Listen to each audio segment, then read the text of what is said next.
नमस्कार मित्रांनो, मी आकाश पवार. स्वागत आहे आपलं द स्काय मराठीवरती. मित्रांनो, माझ्या मित्राचं इंस्टाग्रामला एक पेज आहे, सँडी म्हणून नाव आहे. तर इंस्टाग्रामचं पेजचं नाव आहे येड्यांचे विचार. त्याची एक छानशी अशी कविता आहे, तर त्यानं ही कविता लिहिलेली आहे. तर आई आणि मुलाचं नात्यातली कविता आहे. आई आणि मुलाचा हा संवाद आहे. तर नक्की ही कविता कशी वाटते मला कॉमेंट करून नक्की सांगा. तर मी तुमच्या समोर ती सादर करतो. आई आणि मुलगा यांच्यामधला तो संवाद आहे. कविता शेवटपर्यंत बघा.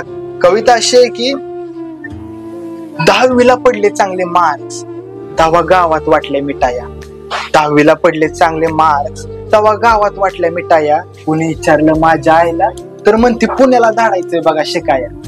मी म्हंटल आईला, या आय मी नाही जायचो तुला बघ सोडून, ते घराची नाळ तोडून आणि गावची वाट सोडून. तेव्हा आई म्हणते पोराला, अरे तू पुण्याला जावा असा नवसच मारुतीला मागितलाय, आणि पोराला मार्क चांगली आहे ती, त्याला तिकडच जाऊ द्या असं गावच्या डॉक्टरांनी सांगितलंय. ए पोरा, दिलाय बघ बांधून पिशवीत चिवडा करंजी आणि रव्याचा लाडू, डोळपूस भरतो नगस तोंड पाडू. याय मला डोळपूस म्हणती, आणि तुझ्या डोळ्यातल्या पाण्याचं काय? माझ्या बिगर राहणं तुला जमणार हाय? हा, आजारी तू असती कोण देणार तुला टायमावर गोळ्या? आणि मी गेल्यानंतर कोण खाणार ग तुझ्या हातच्या सणाला केलेल्या पोळ्या?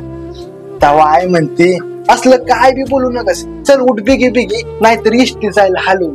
फक्त जेव्हा बी येशील ना घरला, तेव्हा ये मात्र सुटबुट घालून. जेव्हा तुला सुटा बुटात पाहेल, तेव्हा डोळं जरी मिटलं तरी माझं सार पान फिटल. याय असलं काय बी बोलू नकस. एवढा महिना गेला ना की मी लगेच माघारी येणार आहे.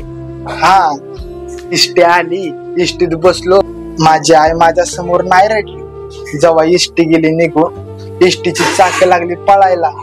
जेव्हा खिडकीतनं बघितलं म्या, तेव्हा माझी माय लागली डासा डासा रडायला.